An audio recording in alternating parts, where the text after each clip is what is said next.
क्या कहा प्रदेश सचिव कांग्रेस कमेटी राकेश सिंह यादव ने, देखे समाचार। इस तरह के चमत्कार इंदौर पिछले 25 वर्ष से देख रहा है। करोड़ों का बजट स्वाहा हो गया, लेकिन मृत नदियों कभी जीवित नदियों में नहीं बदल सकी। इतिहास गवाह है, बिना पानी की आव वाली नदियों कभी बहती नदियों नहीं बन सकती, लेकिन इंदौर के वैज्ञानिक मानने को तैयार नहीं हैं। माने भी क्यों, करोड़ों का बजट है, हर साल बह जाता है, बारिश में सब संतुष्ट हो जाते हैं, फिर से नया बजट आ जाता है, वैज्ञानिक फिर से सपने बुनने में लग जाते हैं। देश में एक भी जीवित बहती नदी किसी भी सरकार ने बनाई हो तो बताने का कष्ट करें। जवाब मिले तो मुझे भी बताइए। राकेश सिंह यादव, मध्य प्रदेश कांग्रेस कमेटी प्रदेश सचिव। नमस्कार। आज सवेरे जैसे ही 2 अखबार मेरे हाथ में आए जो शहर के प्रमुख दैनिक अखबार हैं, उनमें 2 खबरों ने मुझे आज से 25 साल पहले ले जाके खड़ा कर दिया। आप भी आश्चर्य करेंगे कि कोरोना की इस महामारी में ऐसी खबर देने का समय किस तरीके से मिल गया। एक अखबार में खबर छपी है कि गंगा आचमन लायक नहीं है, अभी गंगा का पानी इतना शुद्ध नहीं हुआ है, करोड़ों रुपए गंगा की सफाई अभियान में खर्च हो चुके हैं। एक अखबार में खबर छपी है कि इंदौर की खान नदी अब नहाने के लायक हो गई है, पानी इतना साफ हो गया है कि आप उसमें नहा सकते हैं। अपने आप में कितना आश्चर्यजनक तथ्य है कि जिस खान नदी, सरस्वती, कान्हा या जो भी नाम से आप पुकारते हैं, उन नदियों का शुद्धिकरण को लेके पिछले 25 साल से काम जारी है। 20 साल पहले की घटना मुझे याद है कि जब इन नदियों के किनारे दुकानें बनाई गई थी, कृष्णपुरा पुल के पास, नदियों के शुद्धिकरण का काम शुरू हुआ था। सरकारें बदलती रहीं, अधिकारी बदलते रहे, लेकिन एक काम नहीं रुका, नदियों के विकास का। पूरा शहर हर साल एक महोत्सव मनाता है, नदियों का शुद्धिकरण करेंगे, नदियों से कचरा हटाएंगे, नदियों से जलकुंभी हटाएंगे। कोई ये तो बताए कि नदी कहते किसको हैं? क्या इंदौर में जिन नदियों में विकास के नाम पर, नदियां जीवित करने के नाम पर करोड़ों रुपए, करोड़ों का बजट पिछले 20 से 25 साल में स्वाहा कर दिया है, उससे शहर को क्या मिला? क्या ये जीवित नदियां हैं? किन नदियों में कहीं पानी के स्रोत हैं? क्या इनमें कहीं से शुद्ध पानी आता है? क्या इनको कहीं सोर्सेस से पानी मिलता है?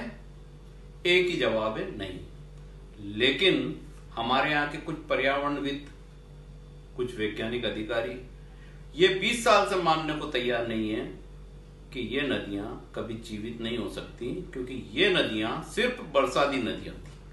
100 साल पहले भी जब इंदौर में ये नदी बहती थी तो बरसात में बहती थी। ये नदियां नर्मदा या गंगा जैसी नदियां नहीं थी कि जो 12 मासी की बहती थी। आज इन नदियों के नाम पर पिछले 25 साल से करोड़ों रुपए स्वाहा कर दिए। आपके और हमारे टैक्स का दिया हुआ पैसा पानी की तरह बहाया जाता है। वो नदी जिसको आज नदी बोल रहे हैं, जिसके पानी में नहाने की बात कर रहे हैं, वहां पानी कहां से आ रहा है? सीवरेज का पानी है, वो ट्रीटमेंट प्लांट में साफ हो रहा है, वो वापस नदी में इसलिए डाल रहे हैं कि अभी उपयोग नहीं हो रहा है। इसको आप नदी बोलेंगे? इतने बजट में इंदौर के आसपास के एरिया में पिपलिया पाला बराबर 8 तालाब बन सकते थे, या पानी के स्रोत होते, पानी के सोर्स होते, और पानी उनमें एकत्रित होता बारिश का। लेकिन कोई मृत नदी और जो बरसाती नदी है, उसको नदी बनाने के नाम पर, उसको जीवित करने के नाम पर ये खेल जो 25 साल से चल रहा है, अगले 150 साल तक भी चलेगा तो भी ये नदी कभी जीवित नहीं हो सकती। ये आप किसी भी जानकार से पूछ लीजिए। लेकिन इस शहर के बुद्धिजीवी इस ओर का भी ध्यान नहीं देंगे, ध्यान देना भी नहीं चाहते, क्योंकि एक बजट आता है, एक बजट खर्च होता है, बारिश आती है, पानी फिर जाता है, साफ हो जाता है मामला, फिर वापस नए साल से नए सिरे से नया काम शुरू हो जाता है। आखिर कब तक इन नदियों के नाम पर जो जनता का पैसा है वो लूटाता रहेगा, वो लोग लूटते रहेंगे और नतीजा सिफर शून्य रहेगा? ऐसा क्यों हो रहा है? इसका जवाब है किसी के पास? आपके पास भी नहीं है। आज भी आप उस खान नदी के पास या किसी भी इंदौर की जिस नाले को वो नदी बोल रहे हैं, 10 मिनट आप जाके खड़े नहीं रह सकते। नहाना तो बहुत दूर की बात है। लेकिन महिमा मंडन हमारे यहाँ हर बात का ऐसा है कि सत्यता को कोई मानना नहीं चाहता। इसके बदले अगर इन नालों का उपयोग शहर हित में पाइप डाल के अगर इस पे रोड बना देते और 8 तालाब अलग बना देते तो शहर का ट्रैफिक सुधर जाता।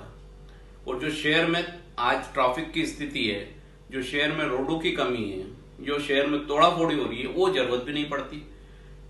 सारा कॉरिडोर इन नालों पे बन सकता था। ये योजना बनी भी थी, पहले कोशिश भी की गई थी कुछ लोगों द्वारा, लेकिन वो स्वयं परिणाम ऐसे हैं कि वो मानने को तैयार नहीं है। वो ये मान के चल रहे हैं कि ये नदी है और 200 साल पहले जैसी इसको हम बहा के दिखाएंगे। आप टैंकरों से किसी कुएं में पानी लाके डालते हैं, वो कुआं मृत है, उसमें आव नहीं है। कितने दिन आप टैंकर से उसमें पानी डाल के उसका शुद्धिकरण करके लोगों को ये बताएंगे कि देखो ये कुएं में पानी आ गया है? पानी सूख जाएगा या पानी खराब हो जाएगा या पानी उपयोग करा तो खर्च हो जाएगा, वापस वो कुआं सूखा रहेगा। तो इसके बजाय इस इंदौर के हित में यह था कि आप कम से कम 8 या 10 तालाब बनाते इन कैचमेंट एरियो में जहां पानी का ठहराव होता है और वो पानी एकत्रित होता तो वो बारिश का पानी कम से कम 5 से 6 महीने हमारे काम आता।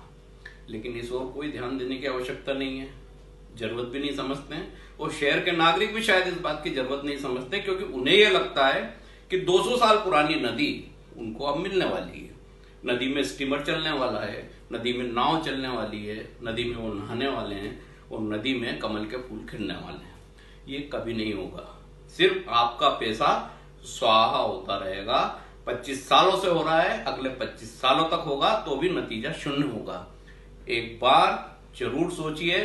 ज्वलंत प्रश्न है। आज 2 बड़े अखबार ने इन बातों को छापा है, दोनों को देखिए। गंगा में करोड़ों रुपए लगा के गंगा स्वच्छ नहीं हुई है और यहां 25 साल से स्वच्छ कर रहे हैं तो आज बताया जा रहा है कि नहाने लायक हो गई है। पानी कहां से आ रहा है ये पता नहीं है। सोर्स कुछ है पानी का? नहीं। आव कुछ है? नहीं।